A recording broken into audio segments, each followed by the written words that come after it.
Hello दोस्तों, veterans, नमस्कार। आज सारे दिन पेंशनर से फ़ोन आते रहे कि साहब आज 13 तारीख को सुप्रीम कोर्ट में ई-एरियर्स के बारे में सुनवाई है, क्या हुआ और भारत सरकार ने क्या एफिडेविट दिया, उसका क्या असर पड़ेगा। सारे दिन चलता रहा और धीरे धीरे छट छट के खबर आने लगी। किसी ने कहा कि माननीय सुप्रीम कोर्ट ने एमओडी को लताड़ा है, जो उनके सेक्रेटरी हैं, और भारत सरकार को कहा है कि जल्दी से जल्दी आप इसको नोटिफिकेशन को वापस लें। उसके अलग अलग अर्थ निकाले गए। किसी ने कहा कि इसकी सुनवाई 20 मार्च 2023 को होगी। अब जो कुछ भी हुआ सारी कहानी मैं आपको बताऊंगा, लेकिन मैं उल्टा चलूंगा आज, यानी अगली सुनवाई इसकी होगी 20 मार्च 2023 को। अब इसके क्या मायने निकलते हैं? जो कुछ बहस हुई, जो कुछ भी सख्ती के साथ माननीय सुप्रीम कोर्ट बोला, या जो कुछ भी जो अटॉर्नी जनरल साहब से उन्होंने जो कुछ भी कहा, या उनके वकील ने जो कुछ भी कहा, वो सब कुछ यहाँ निष्कर्ष ये निकला कि ये 20 मार्च को अगली सुनवाई होगी। इसका मतलब ये हो गया, आज 13 तारीख है, 13 तारीख की सुनवाई 20 को होगी, मंडे को होगी, यानी इसके बीच में एरियर लगभग बंद हो जाएंगे। और माननीय सुप्रीम कोर्ट का जो आदेश था 15 मार्च 2023 तक, जो ओआरओपी का लागू करने का जो आदेश था, वो नहीं हो पाएगा। अब क्या क्या हुआ वहाँ और क्यों ये यहाँ पहुँचे 20 मार्च 2023 पर, ये लेकर के हम आगे चलते हैं। कोर्ट केस हैं, ऐसे चलते हैं और चलते रहेंगे, यानी ना तो खुशी और ना बहुत ज़्यादा गम। अब चलते हैं। अब क्या है, HSC warned the Ministry of Defense against taking the law in their own hands।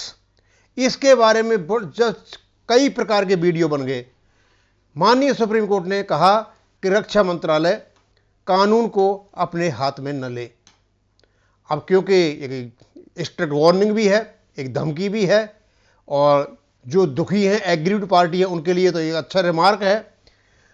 In the matter concerning the disbursement of arrear to eligible pensioners of the armed forces personnel under OROP scheme में जो arrear अभी तक नहीं दिए हैं, उनके संबंध में कहा।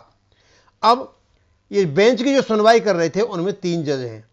एक तो है CJI DY चंद्रचूड़ साहब, दूसरे हैं जस्टिस PS नरसिम्हा, और तीसरे हैं justice JB Pardiwala. Also directed the ministry to provide a note concerning the quantum and modalities of the pension, और उन्होंने उनसे डिटेल्ड रिपोर्ट मांगी कि कितना आपने डिसबर्स कर दिया है और क्या क्या आपने मॉडलिटी अपना रखी है, कैसे कर रहे हो। The court had earlier ordered the center to disburse the arrears to eligible pensioners of the armed forces by 15 मार्च 2023, क्योंकि पहले कोर्ट ने आदेश दिया था कि 15 मार्च 2023 तक सारे एरियर एलिजिबल पेंशनर्स को दे दिए जाएं। The CJI told the attorney general for India that the court will consider only the centre's application to extend the deadline only after the early communication is withdrawn. अब इसका मतलब यह है कि भारत सरकार ने अटॉर्नी जनरल के माध्यम से और टाइम लिमिट बढ़ाने के लिए आग्रह किया। उधर से चीफ जस्टिस ऑफ इंडिया ने यह कहा कि आपकी टाइम लाइन बढ़ाने के लिए हम तभी आपकी रिक्वेस्ट को अप्रूव करेंगे या एंटरटेन करेंगे जब आप अपने जो कम्युनिकेशन है, यानी जो आपने नोटिफिकेशन निकाला है 20 जनवरी 2000, उसको आप वापस ले लो। इतनी बातें इनमें आपस में हुई। मिस्टर AG, ये चीफ जस्टिस ऑफ इंडिया ने कहा अटॉर्नी जनरल से, the defence ministry can not take the law in its own hand. The notification defence secretary issues is directly against our order after he withdraws the communication 20th, then we can hear your application। पहले आप अपनी application को, जब आप application तब सुनेंगे जब पहले हम नोटिफिकेशन को वापस लीजिए। इतनी उन्होंने बात हुई। उसके बाद में he then asked when the pension would be paid, और फिर उसके बाद पूछा कि आप पेंशन को कब दोगे इनके लिए। The attorney general for India RV Venkata Ramani submitted that the arrears would be rolled out shortly and that the first installment shall be paid before 31st March 31 उन्होंने कहा कि जल्दी इसका पेमेंट कर दी जाएगा और पहली जो किस्त है वो 31 मार्च से पहले पहले हो जाएगी। He argued that there had been a lot of operational hurdles। उन्होंने कहा कि इसको करने में काफ़ी दिक्कतें आ रही हैं। अब यहाँ बहुत ही इंपॉर्टेंट बात ध्यान देने की है। पहली बात यह है कि इन्होंने ये कहा है कोर्ट अटॉर्नी जनरल साहब ने कि पहली किस्त 31 मार्च 2023 तक दे दी जाएगी। इसके क्या मतलब निकलते हैं? यहाँ तो अब भी नहीं कह रहे हैं वो, ये तो इंस्टॉलमेंट की ही बातें कर रहे हैं। तो उन्होंने कहा कि इसमें बहुत सारी दिक्कतें हैं। अब समझ में नहीं आ रहा है कि ये भारत सरकार की ओर से अब भी यही कहा जा रहा है इतना सब कुछ होने के बाद कि 31 मार्च 2023 हम पहली किस्त दे देंगे, यानी पूरे एरियर देने की बात तो अब भी नहीं कर रहे हैं। सीनियर एडवोकेट हुफेजा अहमदी आर्ग्यूड, उसने क्या कहा? They have made 4 applications seeking extensions, now they seek more extensions and this will affect equalization in 24। उन्होंने कहा कि इन्हें 4 बार एक्सटेंशन ले लिया है और 2024 में जो आरओपी आएगी उसमें दोबारा इसमें परेशानी होगी। This is very very unfair, और ये बहुत ही अनुचित है। एक तो ने ये कहा कि ये एक्सटेंशन पे एक्सटेंशन मांगते चले जा रहे हैं और 2024 की अगले साल ही वो आने वाली है, अगली आरओपी, थर्ड आरओपी, तो ये तो अनफेयर है। और उन्होंने क्या कहा? They have enough money for other thing but they don't have money for the pensioners, 4 lakh pensioners have died.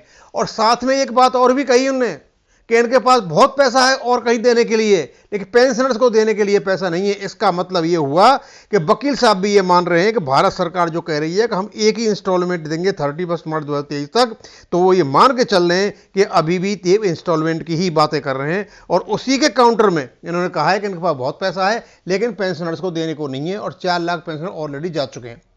CJI DY Chandrachud asked the ministry to provide a note providing details concerning amount paid so far, कि आपने अब तक कितना payment कर दिया है। उसके बाद our only concern is that the army personnel get the amount, show us the note on Monday, give it to us in 2 parts, what has been paid and what is the modalities for future payments, some categorization, what is the prioritization, the oldest people and the widows can be taken first।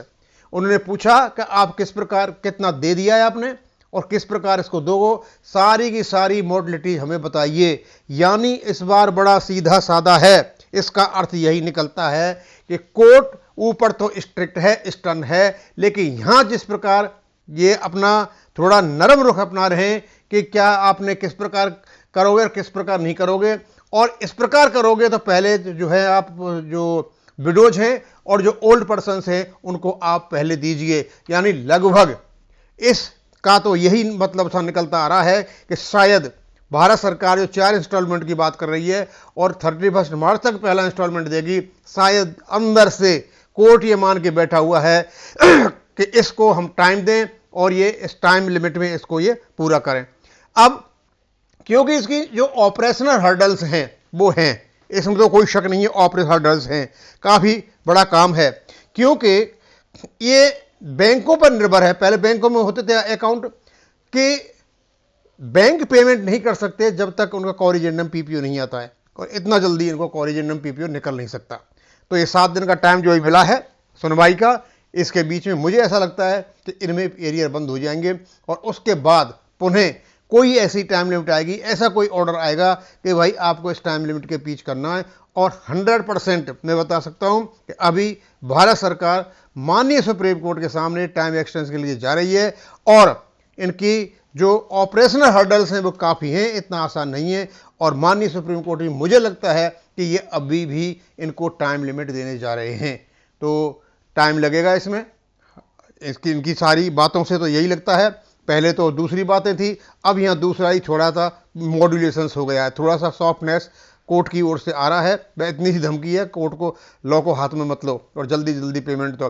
लेकिन ये कहना कि widows को और बुजुर्ग आदमियों को पहले दो, तो इसका मतलब ये हो गया कि एरियर एक मुश्त होने नहीं जा रहा। ये हमारा अंदाज है, हो सकता है हम गलत हों, लेकिन इस लैंग्वेज का तो यही अर्थ निकलता है। अल्टीमेटली इनको matter will now be heard on 20 मार्च, और 7 दिन का टाइम तो इनको मिल ही गया, और शायद इन 7 दिन के बीच में हो सकता है एरियर हो भी जाएं और ये हो सकता है एरियर नहीं भी हो जाएं। अब क्योंकि इनको रिपोर्ट देनी है माननीय सुप्रीम कोर्ट को, हो सकता है इन 7 दिनों में ये जल्दी से जल्दी एरियर का भी भुगतान कराएं, फर्स्ट इंस्टॉलमेंट का बैंकों से और इस पर से। इसका एक ये भी हो सकता है, और जिसकी रिपोर्ट जा करके माननीय सुप्रीम कोर्ट देख हमारा इतना काम हो गया और इतना रह गया।